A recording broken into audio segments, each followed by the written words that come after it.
Selamat berjumpa kembali adik-adik yang gemar belajar fisika. Berjumpa kembali sama Made. Mudah-mudahan Pak Made jumpa dalam keadaan sehat. Assalamualaikum warahmatullahi wabarakatuh. Salam sejahtera untuk kita semua. Om Swastiastu, Namo Buddhaya, Salam Kebajikan. Kali ini Pak Made ingin melanjutkan pembahasan besaran dan satuan. Ayo tetap semangat belajar. Selamat menyimak penjelasannya. Mari adik-adik kita lanjutkan. Yang pertama yaitu besaran dan satuan. Besaran adalah sesuatu yang dapat diukur dan dapat dinyatakan dengan angka. Sedangkan satuan, sesuatu yang digunakan untuk menyatakan ukuran besaran. Nah, satuan itu ada satuan baku, ada satuan tidak baku. Satuan baku inilah satuan yang berlaku secara internasional. Lihat yang A ada satuan meter kilogram sekon, ada satuan cm gram sekon. Nah, itu termasuk satuan baku. Sedangkan yang tidak baku, satuan yang tidak berlaku secara internasional. Seperti di Indonesia ada satuan depa, asta, dan jengkal. Nah, syarat daripada satuan yaitu bersifat secara internasional, bersifat tetap, kemudian mudah ditiru. Mari kita simak penjelasan berikutnya. Selamat menyimak. Mari adik-adik kita lanjutkan besaran pokok dan satuannya. Besaran pokok, besaran fisika yang hanya dapat didefinisikan melalui penggambaran bagaimana kita mengukurnya. Sehingga besaran tersebut dapat berdiri sendiri tanpa menurunkannya dari besaran-besaran lainnya. Besaran pokok serta satuannya diterapkan berdasarkan pertimbangan sebagai berikut. Yang pertama, bersifat internasional, bersifat tetap, mudah ditiru oleh semua orang yang memerlukannya, seperti dijelaskan di atas tadi. Mari kita simak penjelasan berikutnya. Selamat menyimak.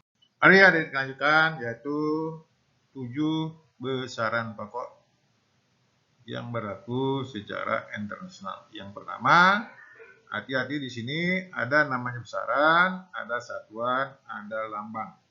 Lihat tabel berikut. Nah, yang paling kiri itu adalah besaran, yang tengah adalah satuan, yang kanan lambang satuan. Yang pertama, 7 besaran pokok. Yang pertama yaitu panjang, satuan meter, lambangnya M. Yang kedua massa, satuan kilogram, lambangnya kg. Waktu, satuan sekon, lambangnya S. Nomor 4, suhu, satuannya Kelvin, lambang satuannya K. 5, kuat arus, satuannya ampere, lambangnya A. 6, intensitas cahaya, satuannya kandela, lambangnya CD. 7, jumlah zat, satuannya mol, lambang satuannya mol. Nah, ini sangat penting sebagai dasar dalam belajar fisika. Mari kita simak materi berikutnya. Selamat menyimak. Oke, adik-adik, kita lihat sekilas sistem satuan. Lihat yang skemanya, sistem satuan ada yang ke bawah sistem internasional, yaitu sering disebut dengan MKS, meter kilogram sekon. Yang atas ada sistem CGS, cm gram sekon. Ada juga sistem yang kanan yaitu sistem Inggris absolute, yaitu FPS, feet, pound sekon. Yang kiri yaitu gravitational system, British Engineering menggunakan feet, second, slug. Nah, itulah jadi beberapa sistem satuan, tetapi secara internasional menggunakan sistem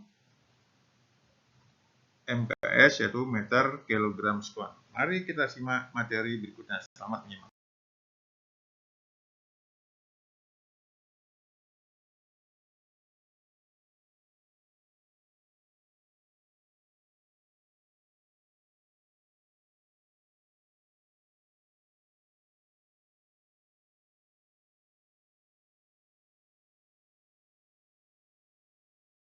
Mari adik-adik kita lanjutkan besaran turunan. Besaran turunan adalah besaran yang dapat diturunkan atau diperoleh dari besaran-besaran pokok. Setelah kita pelajari tadi. Satuan dari besaran turunan juga dijabarkan melalui satuan-satuan dari besaran pokok terkait. Seperti yang pertama luas, meter persegi, 20 meter kubik, percepatan satuannya meter per sekon kuadrat, gaya satuannya kilogram, meter per sekon kuadrat sama dengan Newton. 5 masih jenis satuannya kilogram per meter kubik. 6 kecepatan meter per sekon. 7 tekanan satuan Newton per meter persegi. 8 usaha satuan Newton meter sama dengan Joule. 9 daya satuannya Joule per sekon. Jadi begitu adik, besaran turunan satuannya terdiri dari beberapa satuan dari besaran pokok. Ini penting dipelajari, mempermudah nanti belajar tentang dimensi. Mari kita simak materi berikutnya. Selamat menyimak.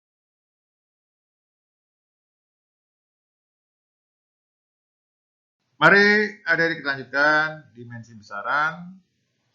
Sebelumnya kita sudah pelajari yaitu besaran pokok dan besaran turunan. Dimensi suatu besaran menggambarkan bagaimana besaran tersebut tersusun atas kombinasi besaran-besaran pokok.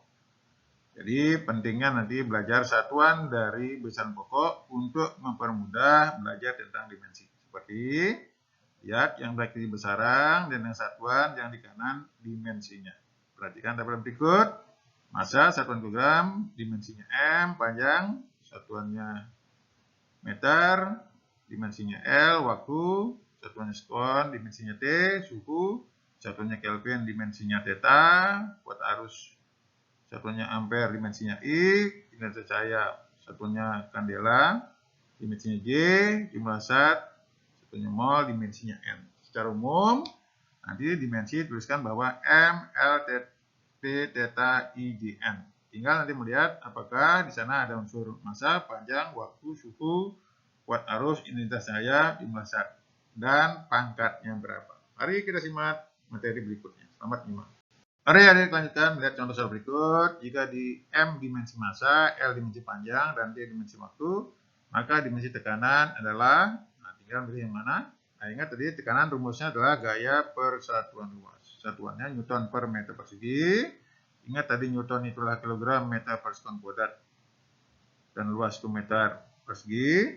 Nah, M-nya dicoret sehingga nanti satuannya dari tekanan itu kilogram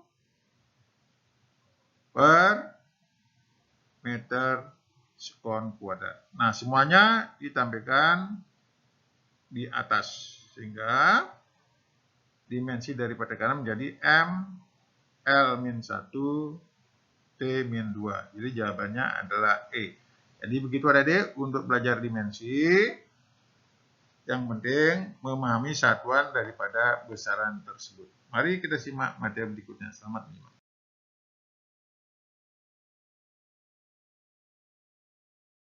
Mari adik-adik lanjutkan yaitu analisis dimensi. Salah satu manfaat dari konsep dimensi adalah untuk menganalisis benar atau salahnya suatu persamaan. Seperti daya, itu adalah gaya kali kecepatan. Lihat yang kanan atas, dimensi daya P sama dengan mL kuadrat T-3. Dimensi gaya F, mL kuadrat T-2. Sedangkan dimensi kecepatan P, L T-1. Pada suatu persamaan, dimensi besaran di ruas kiri harus sama dengan dimensi besaran di ruas kanan. Lihat yang kanan bawah, daya sama dengan gaya kali kecepatan. Nah, lihat rumusnya yang atas tadi, dimensi daya yaitu mL kuadrat T-3, sedangkan gaya mL T-2 kali L T-1. Sederhanakan, mL kuadrat T-3 sama dengan di sebelah kanan mL kuadrat T-3. Jadi, ruas kiri dan kanan dimensinya sama. Jadi gitulah cara membuktikan apakah suatu persamaan itu benar atau salah. Kalau benar, kiri dan kanan dimensinya sama. Mari kita simak materi berikutnya. Selamat menyimak.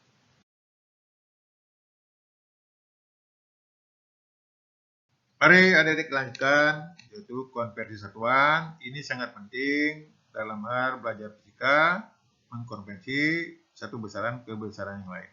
Konversi satuan dapat ditulis sebagai rasio atau perbandingan dua besaran sehingga sama dengan satu.